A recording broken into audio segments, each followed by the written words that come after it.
Welcome back. This is the ninth segment out of 25 in this series where we are exploring evil and suffering in bite-sized pieces. Now, at this juncture of the series, we have been addressing the question that is an age-old question. How is it that a God who is all good, all loving, all powerful, as the Bible claims that he is, could allow the existence, much less the continuation, of the pervasive evil and suffering that we have in the world? Is it that perhaps he's not all loving? Maybe all powerful, but not all loving, so he doesn't do anything about it. Or perhaps he is all loving, but he's not all powerful and he can't do anything about it.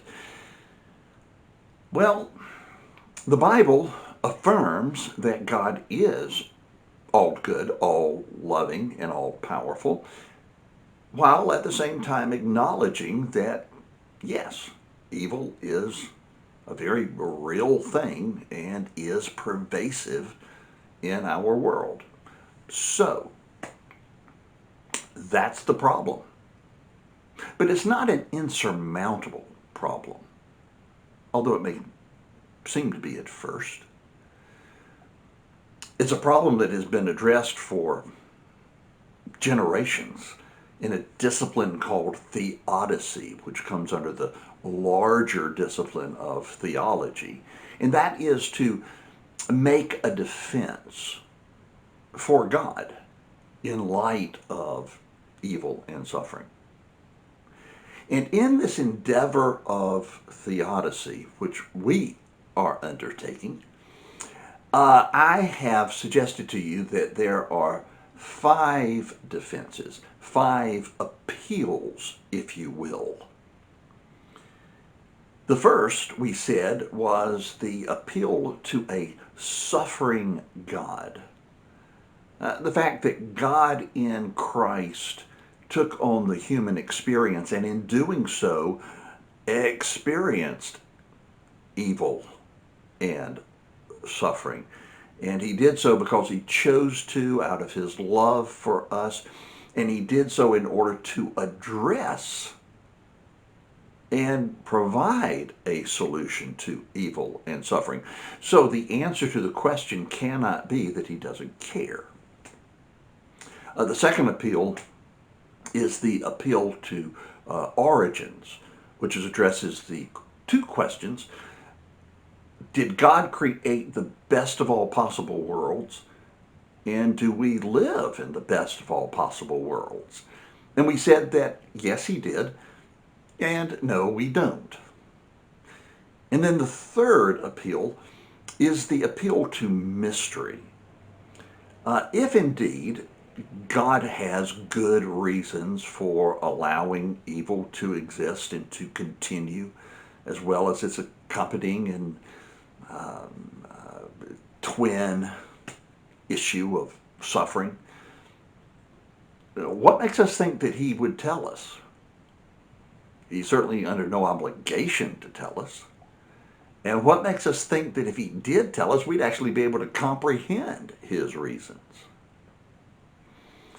Well, the fourth appeal is to free will.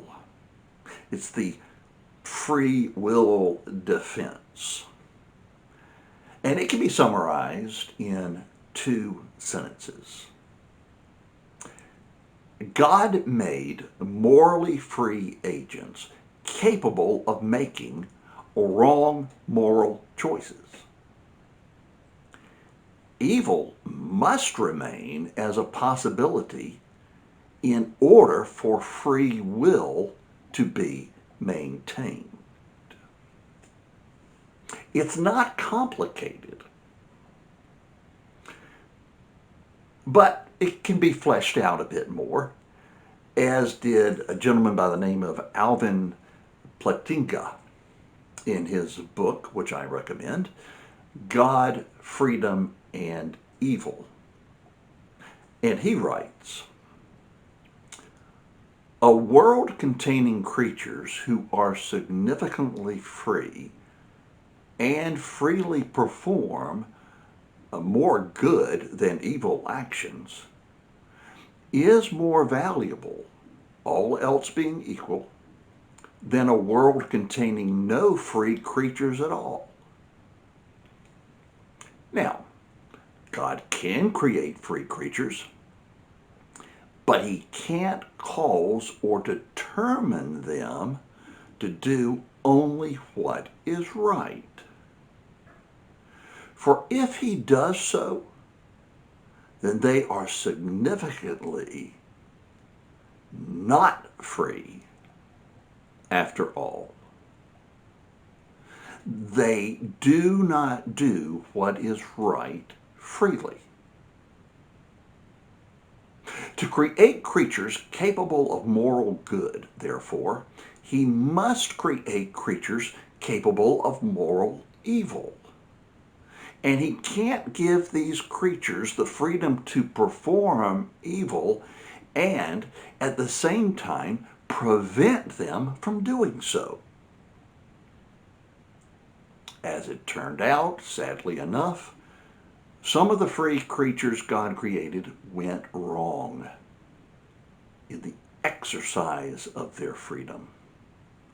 This is the source of moral evil. Now, catch this last thing that he says. The fact that free creatures sometimes go wrong, however, counts neither against God's omnipotence nor against his goodness.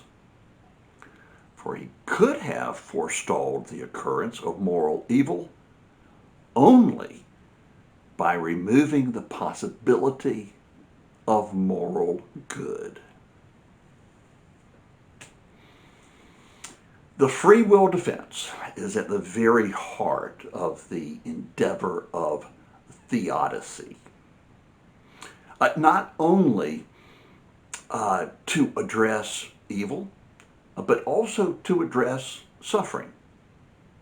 Because much, not all, but much of suffering comes as a result of an evil act. Free will is a necessity if we are going to be truly human. Free will allows for the possibility of evil. You can't have one without the other.